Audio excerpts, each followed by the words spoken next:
हरे कृष्णा, राधे राधे। माघ मास महामहत्तम अध्याय 4। वशिष्ठ जी बोले, हे राजन, जब भृगु जी अपनी तपस्या में लीन थे तो विद्याधरों का एक दंपति उनके पास पहुंचा। वे बहुत दुखी थे और भृगु जी को अपनी कथा सुनाने आए थे। उन्होंने मुनि को श्रद्धापूर्वक प्रणाम किया और कहा, हे मुनिदेव, इस दिव्य देह को पाकर भी हम दोनों बहुत दुखी हैं। मेरी भार्या परम सुंदरी और नृत्य एवं संगीत में प्रवीण है। यह वीणा बजाने में दक्ष है। इसके वीणा वादन की महर्षि नारद ने भी प्रशंसा की है। संगीत के ज्ञाता इंद्र भी इससे प्रभावित हैं। भगवान महादेव भी इसकी संगीत विद्या से प्रसन्न हैं। ऐसी परम सुंदरी और गुणवती भार्या को पाकर भी मैं सुखी नहीं हूँ। कहाँ यह रूपवती मेरी भार्या और कहाँ व्याघ्र के मुख वाला मैं इसी चिंता से परेशान एवं दुखी रहता हूँ।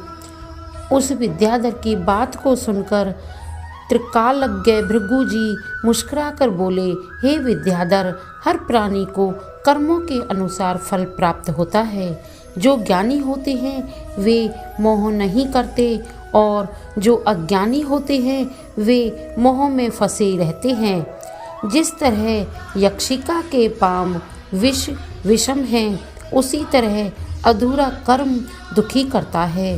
पिछले जन्म में तूने माघ मास की एकादशी का व्रत करके द्वादशी को तेल स्नान किया था।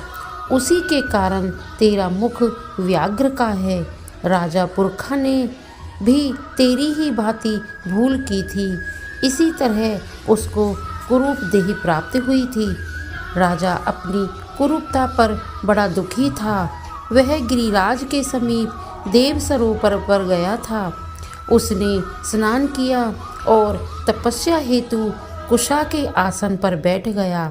उसने शंख चक्र गदा पद्मधारी भगवान श्री हरि को हृदय में धारण कर 30 मास तक निराहार रहकर कठोर तप किया था। भक्तवत्सल भगवान श्री हरि राजा की तपस्या से प्रसन्न हुए। उन्होंने राजा के सम्मुख प्रकट होकर कहा, हे राजन, मैं तेरी तपस्या से बहुत खुश हूँ। इतना कह भगवान ने स्वयं अपने शंख के जल से राजा का अभिषेक किया, जिससे राजा का शरीर सुंदर हो गया। भृगु जी बोले, हे विद्याधर, यह सब तेरे पूर्व जन्म का ही फल है। यदि तुम वास्तव में इस रूप को त्यागना चाहते हो तो माघ मास में मणिकूट नदी के जल में जाकर स्नान करो। तब तुम अपने पहले पाप से मुक्त हो सकते हो। इस नदी के तट पर देव, मुनि, सिद्ध निवास करते हैं। ऐसे भाग्य से 5 दिन बाद ही माघ मास आरंभ होगा। तू स्नान ही विधि ध्यान से श्रवण कर पौष सुदी एकादशी से ही प्राणी को त्रिकाल स्नान निहार करते हुए पृथ्वी पर शयन करना चाहिए। भोग विलास त्याग कर जितेंद्रिय हो माघ शुक्ल एकादशी तक तीनों समय भगवान विष्णु का पूजन करना चाहिए। तू भी ऐसा ही करे तो तेरा मनोरथ पूर्ण होगा। द्वादशी के दिन मैं स्वयं आकर तेरा अभिषेक करूँगा। निश्चय ही तू कामदेव के समान सुंदर हो जाएगा। इतना कह भृगु जी ने कहा, हे विद्याधर, माघ स्नान प्राणी के समस्त पापों को नष्ट करने वाला है। इसका फल तप और यज्ञ से भी श्रेष्ठ है। पुष्कर, कुरुक्षेत्र, ब्रह्मवर्त, मायापुरी, हरिद्वार, काशी, प्रयाग, सागर संगम के 10 वर्ष तक निरंतर स्नान करने से जो फल प्राप्त होता है, उस प्राणी को माघ मास में केवल 3 दिन के स्नान से ही प्राप्त हो जाता है। जो स्वर्ग की कामना करते हैं वे मकर के सूर्य में स्नान करें। इससे आयु, आरोग्य, रूप, सुख, सौभाग्य की प्राप्ति होती है। जो नरक और दरिद्रता से भय करते हो वे सदैव माघ स्नान करते रहें। वशिष्ठ जी ने कहा, हे राजन, भगवान भृगु की इस परम पुनीत बातों को सुनकर तुम्हें माघ स्नान की महत्ता का ज्ञान हो गया होगा। ये स्नान अनेक फलों को देने वाला है। सकाम अथवा निष्काम भाव से प्राणी को चाहिए कि वह माघ मास में स्नान करे। उसे इस लोक में समस्त सुखों की प्राप्ति होगी और वह परलोक में भी समस्त सुख पाता है। माघ मास के स्नान से पुण्यों की वृद्धि होती है और समस्त पापों का क्षय होता है।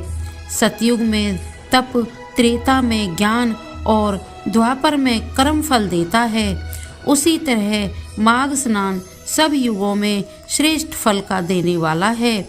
यह स्नान समस्त वर्ण और सभी आश्रम वालों के लिए फल देने वाला है। वशिष्ठ जी बोले, हे राजन, भृगु जी के समझाने पर उन विद्याधर ने अपनी स्त्री के साथ आश्रम के पास झरने में ही विधि पूर्वक माघ स्नान किया। भृगु जी की कृपा से उसे सुंदर देह प्राप्त हुई और उसका दुख दूर हो गया।